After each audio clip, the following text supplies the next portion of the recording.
Paano Vice President? Ang pinakamakulit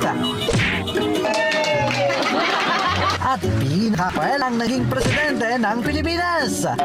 ABS-CBN po si Doris Bigornia. Akala ko sa Lebanon. Wala na sigurong maagaw pa sa titulong yan kay Pangulong Rodrigo Roa Duterte. Lente nga taga Bacolod neng guladala ka ng toko dito.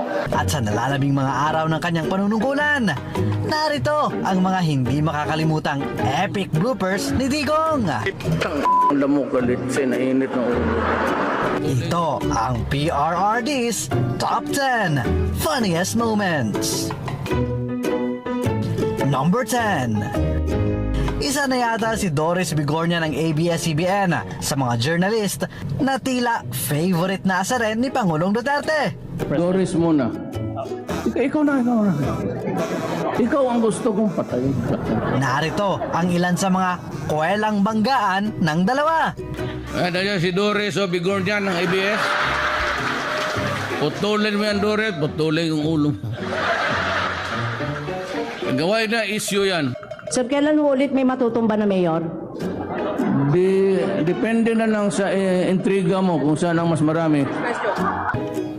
You are from ABS-CBN po si Doris Bigornia. akala ko sa Lebanon. Maraming maganda sa Lebanon. Number 9. Napanood nyo na rin ba kung paano kiligin si Pangulong Duterte? Sa isang interview noong 2016, abay tila hindi napigilan ni Digong na kiligin sa sagot ng kanyang dating misis na si Elizabeth Zimmerman sa tanong kung posible ba ang second chance sa kanilang dalawa. Reaction dun sa second chance. Second chance. Follow up. We have been friends ever since nag-adult kami because we are also married sa church. Not only sa civil, also in church. So, in my situation, I think I'm still married to Rodrigo.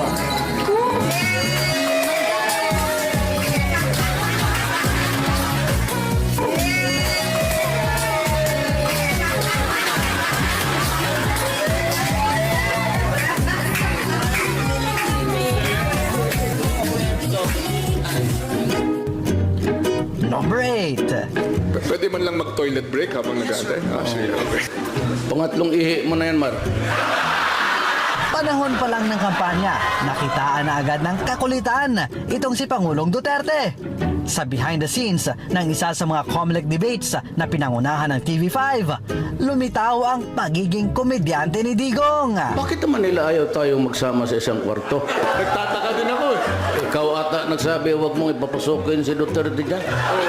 Nauna ka sa akin dito. Yung convoy mo, sinusundan ko. Ako maski na sino makasama ko sa kwarto, basta matino. Ako na yun. Dahil nga sa mga have na hirit noon ni PRRD, hindi may pagkakailang maraming botante ang nahulog sa kanyang sense of humor. Pero ito hindi campaign outfit to ni Mayor. For sure. Off-white. Ang ina, binirili ko ito dyan sa ano. Ready-made. Yun ako.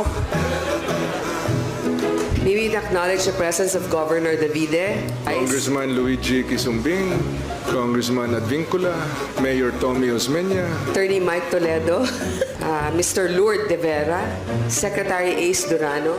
Wala ako nakilala dito. Mukhang talo na ako dito sa butuhan. Hindi, ganito na lang. Yung hindi natawag dito ng dalawa, dito na kayo sa akin.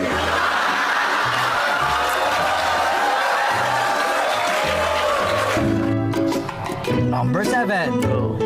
Kinaaliwan din ng mga netizens ang videong ito ng labis na pagkamangha ni PRRD sa ginagamit niyang alcohol sprayer na disensor. Ito. Oh, tingnan mo itong binigay na. Tingnan mo ha, pag ginanong ko. Oh, alcohol. Yan. Kaya ako, kanina pa ako sige naglalaro ako. Nag-enjoy ako na sprout eh. Alcohol. Oh. Number 6. Sa awarding naman ng mga winning athletes ng 2019 Southeast Asian Games, Agaw eksena itong skateboarder na si Marjeline Didal matapos na hamuning mag-dub si Pangulong Duterte. Abay syempre, game na game naman ang ating Pangulo.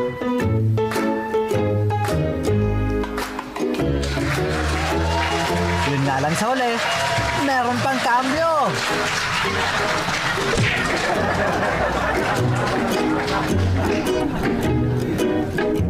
Number 5. Sa isang panayam naman ng International News Network na Al Jazeera kay PRRD noong 2016 sa kasagsagan ng tukhang sa bansa, abay tila kinabahan ang reporter na ito nang biglang tumawag ng cut si Digong at may pinapakuha. Cut this for a while. I just advise of pakikita, paghanap yung newspaper kahapon. He wants to show you the newspaper. Oh, sure. No problem. Newspaper lang naman pala. Akala siguro ni Kuya, siya na ang susunod na matutumba. Number 4. Sino nga bang makakalimot sa kontrobersyal na kissing scene ni Pangulong Duterte at isang OFW sa South Korea? Huwag kang mag-amin-amin dyan. Halika dito. Hoy! Ano magkita?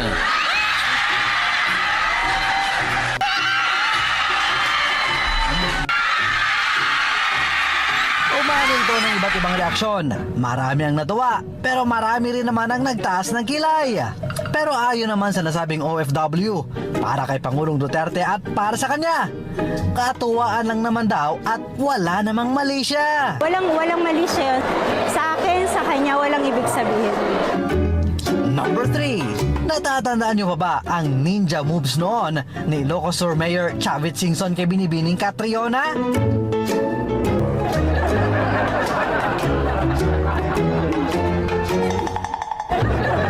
Abay, dahil nga dyan kantsaw ang inabot niya kay Pangulong Duterte na mukhang updated rin sa mga trending sa social media. Ito si Bong. Sige siya, pinapanood niya yung gimmick mo doon sa... Sabi niya, tingnan mo talaga si Chavez ito. Sabi ko, huwag mong gawin, baka hindi totoo yan. Totoong patulog-tulog siya, pero... We can only say good luck and may the next mission be accomplished. Number 2. Bago pa man naging mortal na magkalaban sa politika, abay maraming Pilipino noon ang kinikilig rin sa kanila. Bakit si Lenny? Ay, ako sabihin, nahiya ako. Maganda siya. President na yun. Maganda talaga siya. Pero Vice President na yun, di ba? Mga panahong tila may spark pa ang kanilang mga mata. The love team we failed to protect. Yun ang sabi ng iba. Pupunta rin ako dito kasi nandito si Vice President. Kung saan siya nagapunta, nagpasunod-sunod ako. Biyuda kasi. Anod ba ako sa... totoo, anod ako sa asawa. Ma'am, balita ko may... Do not be offended, pero yung sabi nila, hindi yung totoo. Number 1. Pero sa lahat na yata ng nakabangayan ni Pangulong Duterte, si dating Senador Laila de Lima na marahil ang pinaka hindi niya malilimutan. Aawa na po ako sa inyo, mahal na Pangulo. Tigilan niyo na po ako. Ano pong gusto niyo sa akin? May gusto po ba kayo sa akin? Sir, Senator De Lima was asking if may gusto daw po ba kayo sa kanya. Ano? She was asking, sir, kung may gusto daw po ba kayo sa kanya. Masyado na nila akong ginigipit, inaapi. Tapos ganyan pag gagawin nila.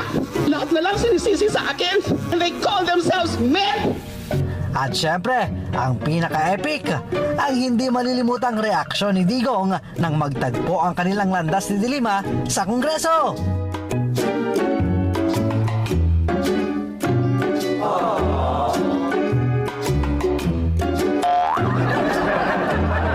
At yan ang top 10 funniest moments ni PRRD.